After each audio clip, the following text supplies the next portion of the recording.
Attention, c'est mon voisin qui fait un stage de gestion des ressources humaines. Ce que vous entendez, ce sont les ressources humaines en personne. Mon voisin est en effet quelqu'un d'important. Il fournit de la main-d'œuvre aux opérateurs économiques nationaux et même internationaux.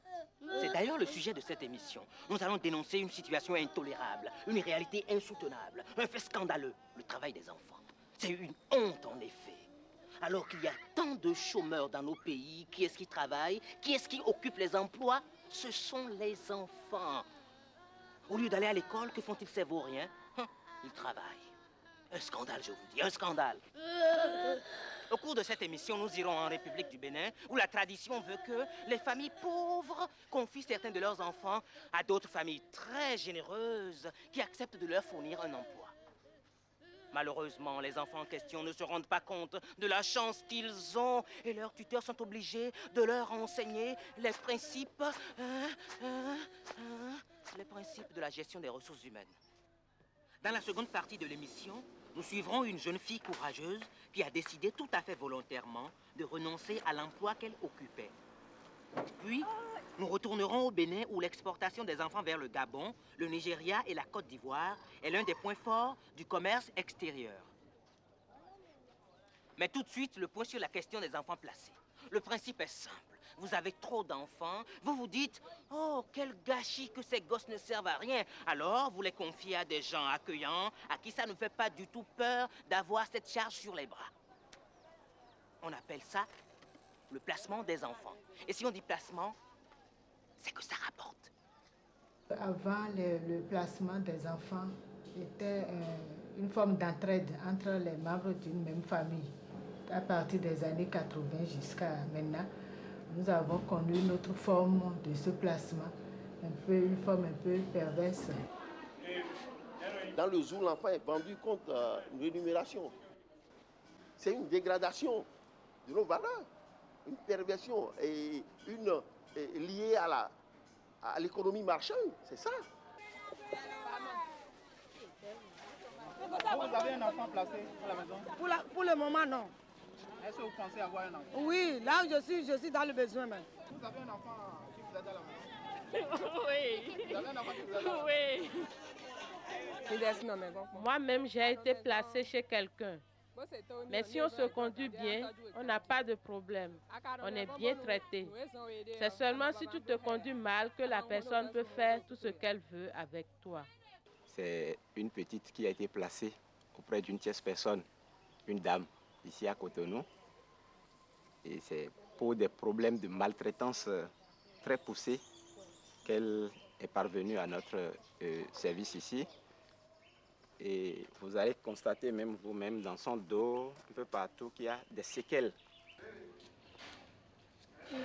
Je m'appelle Osila Aboudou. Je suis née au Nigeria. Je n'ai plus ma mère. Je vivais chez mon papa et j'allais à l'école. Mais ma grande sœur est venue me chercher pour m'emmener avec elle. Un jour, elle m'a envoyé faire une commission, mais je n'ai pas trouvé la personne. Et donc j'ai tardé.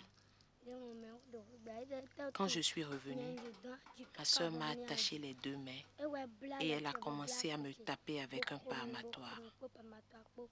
Dans la nuit, elle a pris une lame de rasoir et elle m'a déchiré la bouche avec ça. Elle a mis du piment dans ma bouche. Elle m'a tapé. Elle m'a encore tapé. Après ça, elle m'a enfermée dans la chambre et elle est partie à la messe. Il y a une voisine qui vend des haricots. Elle est allée prévenir le chef de quartier. Il lui a dit que ma grande sœur m'a tapée et qu'elle m'a enfermée. Ils sont venus, ils ont défoncé la fenêtre pour me faire sortir et ils m'ont amené au commissariat de police. De la police, ils m'ont amené à Terre des Hommes où j'ai été soignée. Les plaies de mes mains ont guéri et ensuite, on m'a amené ici. Je veux une petite qui pourra me servir. Donc vous êtes pour le trafic des enfants? Je ne suis pas pour, mais Si je trouve, je vais en prendre. Eh oui, chère madame, si je trouve, je prends, et si je prends, je garde. Mais attention, ce n'est pas toujours facile de garder. Il y a des enfants placés qui n'ont qu'une idée en tête, se déplacer. Comme dans l'histoire qui va suivre. Et pour se déplacer, quand on est placé, quoi de mieux qu'un taxi comme celui de Kofi?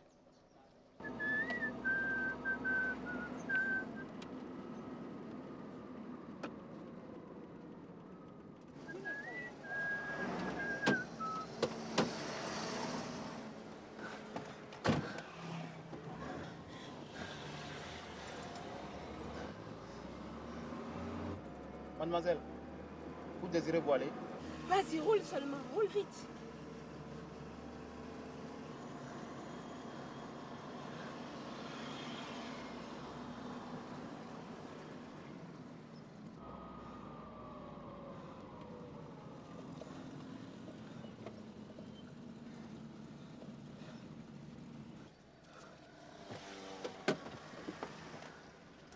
Hé, mademoiselle, votre monnaie.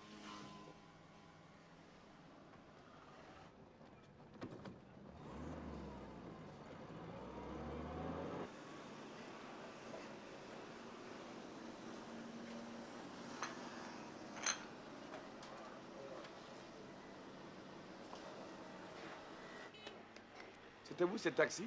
Oui. Mais je suis crevé, c'est d'ailleurs l'heure de ma pause. Mais c'est une question de vie ou de mort. Une question de vie ou de mort?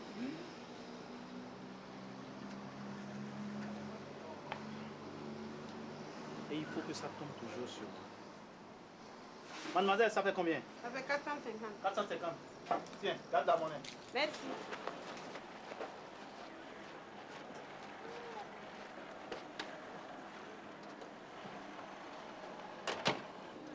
Mais qui c'est qui est en danger de mort? C'est toi, camarade. Montre-nous où tu as déposé la fille, sinon tu es un homme mort. Mais pourquoi vous voulez tuer cette fille? Ça te regarde? Vous êtes parent? Non, mais si vous tuez tous mes clients, moi je vais vite me retrouver au chômage. Ferme-la et conduis. Démarre, vite!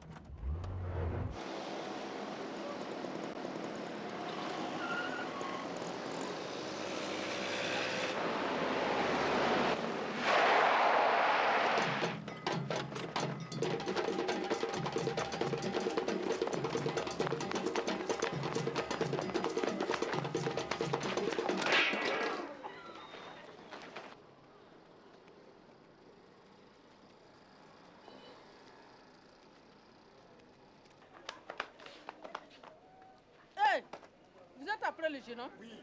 Il a marché sur ma calebasse. Et il a passé par là.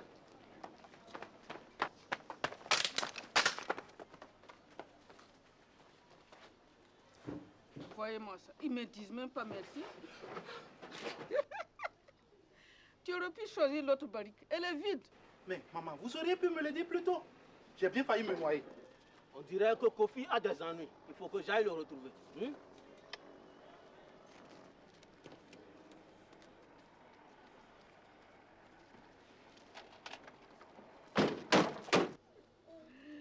Tenez, pour la calebasse cassée et l'eau de ma baignoire. Non, merci. Sauve-toi. Parce qu'il risque de revenir tout de suite.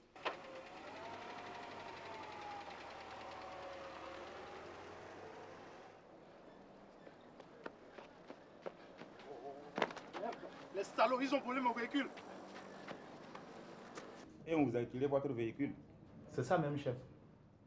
Et c'est pour ça que vous êtes tout mouillé comme ça? Oui, ils m'ont chassé. J'ai dû me cacher dans une baril d'eau. Écoute ça. Vous êtes sûr que c'est pas plutôt dans un canalis de l'eau que vous êtes noyé? Je vous assure que c'est la vérité. Mais c'est quoi ce refus? Qu'est-ce qui se passe ici? C'est rapport à une déclaration de vol. Ce monsieur affirme qu'il a été agressé par deux individus et ils ont retiré son taxi. Passez dans mon bureau. Alors, madame, donc comment ça s'est passé exactement? Chef, je vous assure qu'il ne s'agit pas de 5 voleurs de taxi. Un des agresseurs a même sorti un pistolet. J'ai dû sauter de mon taxi en marche pour leur échapper. Sauter d'un taxi en marche? Chef, je vous assure que c'est la vérité. Allô? Oui? Ok. Je m'en occupe. Dis-moi, il est de quelle couleur ton taxi? Jaune. Pourquoi? On l'a retrouvé? Possible. Viens avec moi.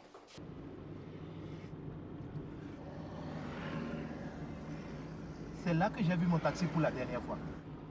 Tu as vu trop de films policiers, mon garçon. Mais, inspecteur, on va où? Ici, c'est moi qui pose les questions. Compris? J'ai déjà entendu ça dans un film.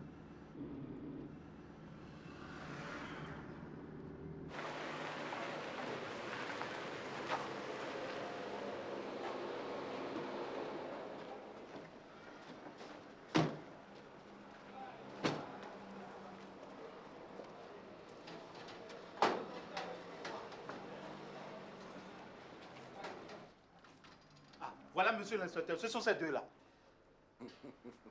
Ah bon? Oui. Mais, vous êtes de mèche avec eux? Bon travail, monsieur l'inspecteur.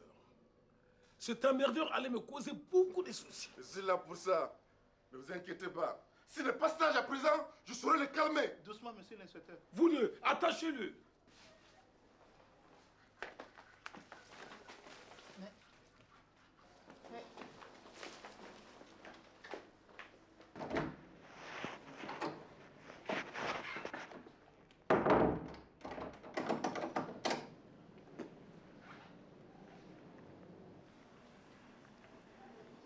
Très content. Prenez ça pour l'avenir. Merci. Au revoir. C'est le monsieur de la police qui t'a conduit jusqu'ici. Eh oui. Et je vois que nous avons commis la même erreur. Tout ça, c'est de ma faute. Je suis sincèrement désolée de t'avoir conduit dans cette histoire. Oui, mais qu'est-ce que tu leur as fait? J'ai juste essayé de m'enfuir.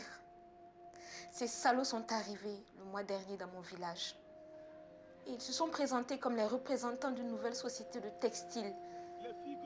Ils voulaient recruter des jeunes filles pour leur atelier de couture. Elles vont aller apprendre métier de couturière. Et après, elles vont travailler dans notre nouvelle usine de textile.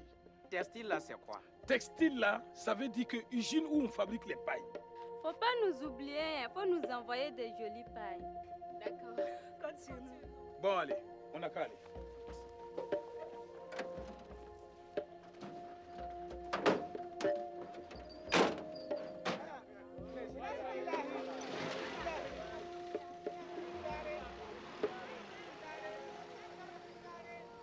Une fois en ville, ils nous ont expliqué que l'usine n'a jamais existé et que nous devrons travailler comme bonnes chez les patrons qui devraient avoir tous les droits sur nous. Tu as été courageux de t'enfuir. Ils nous ont montré des photos de filles battues à mort en nous disant que c'est celles qui ont essayé de les dénoncer ou de s'enfuir. Au début, j'ai pleuré, mais par la suite, je me suis mise à la tâche avec les autres filles. Puis un jour, mon patron a essayé de coucher avec moi. Bien sûr, j'ai refusé et il m'a battue. Puis il a téléphoné au ravisseur. Le temps qu'ils arrivent, je l'ai assommé, puis je me suis enfuie. Et c'est comme ça que je me suis retrouvée dans ton taxi.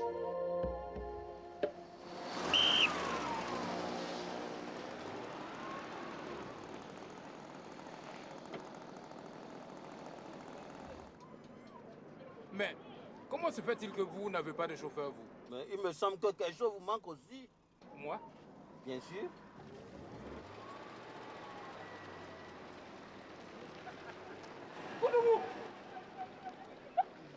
Nous revenons dans 1 heure. Faites très attention aux prisonniers. Oui, chef. Tout à l'heure. Tout à l'heure.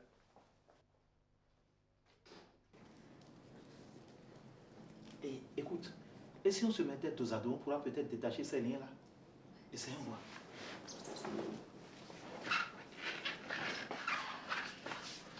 Laisse-moi faire.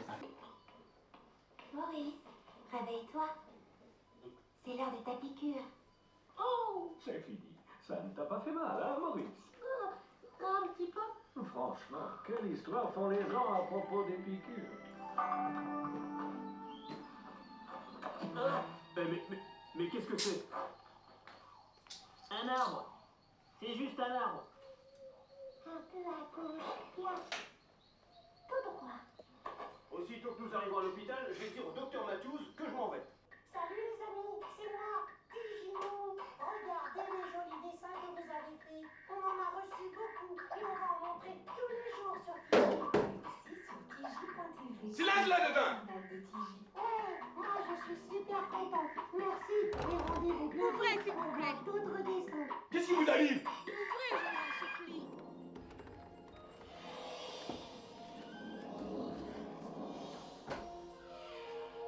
Il est malade? Non, il dort. Quel est le problème? Et puis d'abord, pourquoi tu n'es plus attaché, toi? Cet abruti s'est endormi. Et moi, je me sens seule. J'aimerais vraiment passer un moment avec vous. Tu veux me séduire pour que je te libère? Pas du tout, non, je vous assure. Je me sens vraiment seule. Et j'aimerais vraiment passer un moment avec vous. Tenez, vous pouvez même m'attacher. J'adore ça en plus.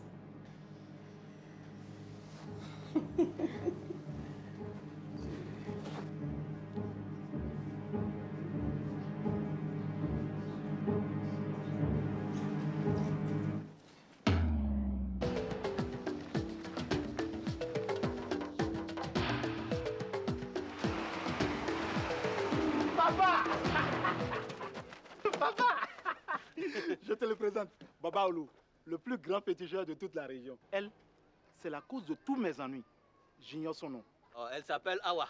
Mais c'est ça? Comment connaissez-vous mon nom? Je suis le plus grand magicien de toute l'Afrique de l'Ouest. En voiture.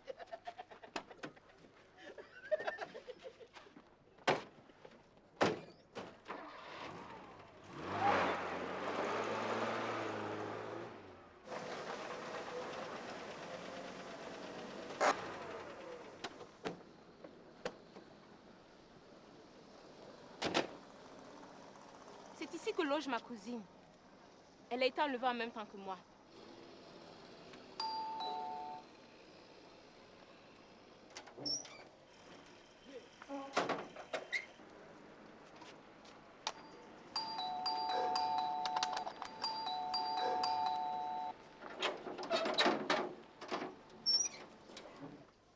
Ici, c'est une propriété privée. Circulez ou j'appelle la police.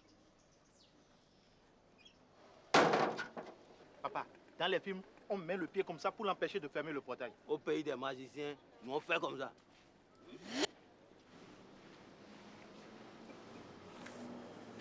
Ah, mademoiselle, c'est vous la cousine d'Awa et votre patron? Il vient de rentrer dans les toilettes.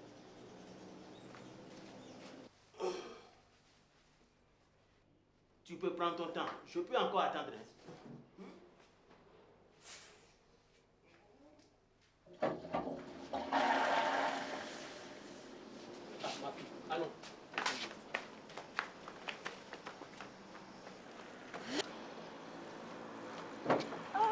Oh. Oh, excuse-moi.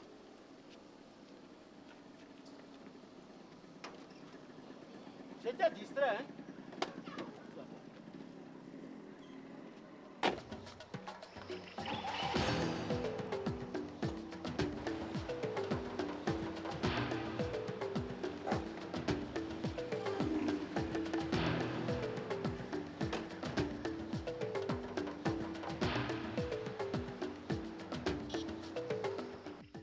Bonjour, brave fonctionnaire de police. Bonjour. Nous voudrions voir le commissaire. Mais qu'est-ce que vous faites là, vous deux? Allez, enfermez-moi ces deux oiseaux. Ce sont de dangereux escrocs. Allez, amenez-les moi. On veut voir le commissaire, on a dit non. Comment? Amenez-les. On veut voir le commissaire. Entrez. Fermez-les moi là-bas.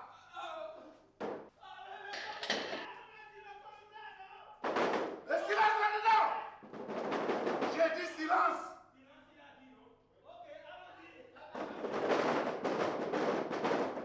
C'est quoi ce boucan?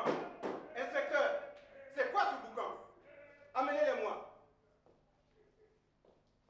Votre inspecteur est impliqué dans ce trafic. Qu'est-ce qui me prouve que vous dites vrai? Mon adjoint est un travailleur assidu qui gagne honnêtement sa vie sans avoir besoin de toucher à l'argent de la corruption. Je regrette, mais vous vous êtes déplacé pour rien. Naturellement, on va faire une enquête. Je vous accompagne.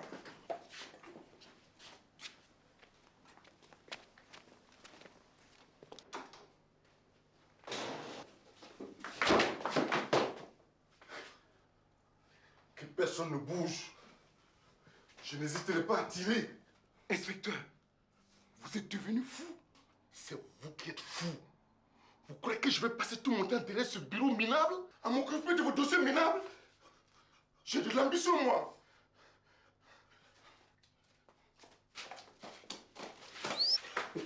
Qu'est-ce que tu as fait de mon argent? Je vais te tuer. Laissez-moi. Lâchez-moi. C'est mon argent. C'est mon argent. Mais, papa, vous n'avez rien. Je suis encore vivant pour longtemps. Ça alors? Ça nous apprendra à faire confiance à des inconnus. Et surtout à croire à l'Eldorado. On n'était pas si mal au village après tout. Sauf pour des perspectives d'emploi. C'est vrai, il n'y a rien à foutre dans ce trou. On ferait mieux de se trouver un bon mari et de rester tranquillement chez soi. Attends, arrête-toi!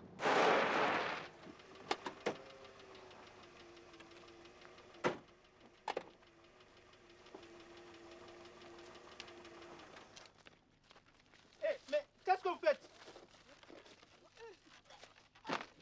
On règle nos comptes.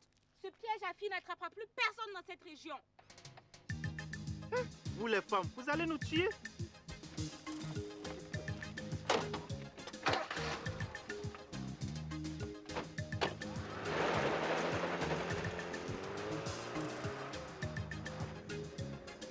Je vous le disais tout à l'heure, la grosse difficulté avec les enfants placés, c'est qu'ils ont tendance à ne pas tenir en place. Alors voici un bon conseil pour tous ceux qui s'occupent de placement d'enfants. Envoyez-les à l'étranger, c'est plus sûr. C'est comme pour un placement financier. Il vaut mieux mettre son argent en Suisse plutôt que de le laisser moisir en Afrique, n'est-ce pas? Pour ce qui est des enfants, si vous en avez un sous la main au Bénin ou au Togo, ne le laissez pas sur place, hein. Envoyez-le au Gabon. Intercepté en avril 2001 à Cotonou, le navire Tirreno est devenu le symbole du trafic des enfants. Refoulé successivement au Gabon et au Cameroun, il a dû retourner au Bénin, d'où il était parti, et on a trouvé à son bord une vingtaine d'enfants destinés à être vendus au Gabon.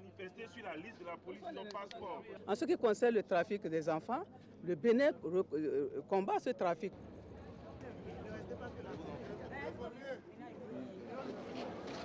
Nos compatriotes vont dans certains pays plus riches que le nôtre pour le commerce.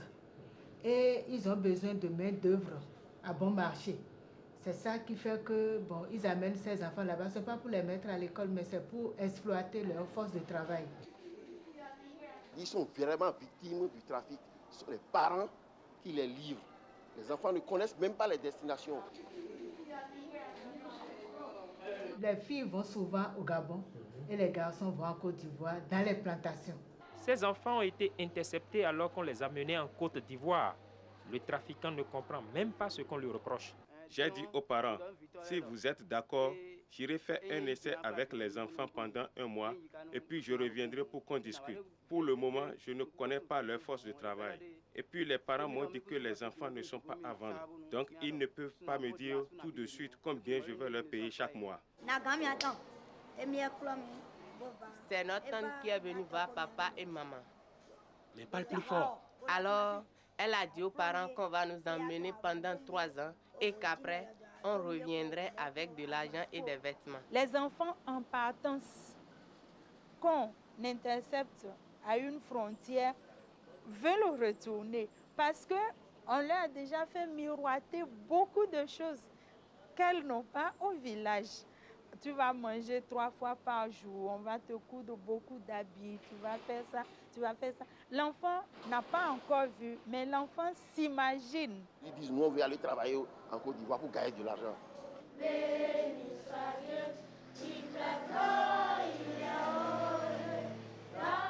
Bien entendu, un enfant esclave ne reçoit pas d'argent, mais il peut s'attendre à recevoir beaucoup de coups.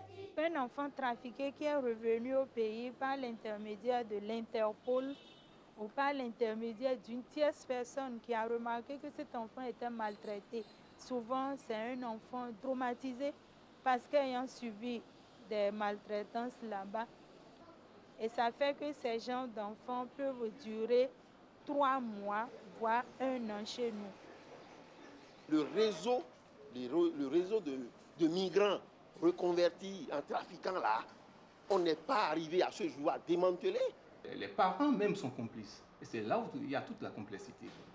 Alors, un parent, je prends un exemple banal, c'est un parent dont l'enfant a été retrouvé, on a dit que l'enfant a été trafiqué, et qui dit non, que c'est moi-même qui ai remis et mon enfant à ce monsieur, c'est pas pour trafic, que c'est pour autre chose. Alors, qu'est-ce que...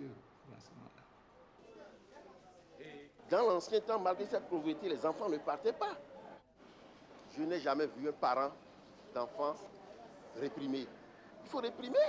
Je suis arrivé un jour dans un village, je ne savais pas que la veille, en conseil des ministres, des trafiquants ont été punis. Et c'est arrivé dans le village qu'on me dit, qu'ils ont entendu le nom d'un tel à la radio. Voyez-vous, ça suffit quand même pour que les gens prennent conscience. C'était donc Taxi Brousse, une émission non trafiquée, une émission entièrement naturelle, produite sans colorant chimique et sans enfants placés. En voiture.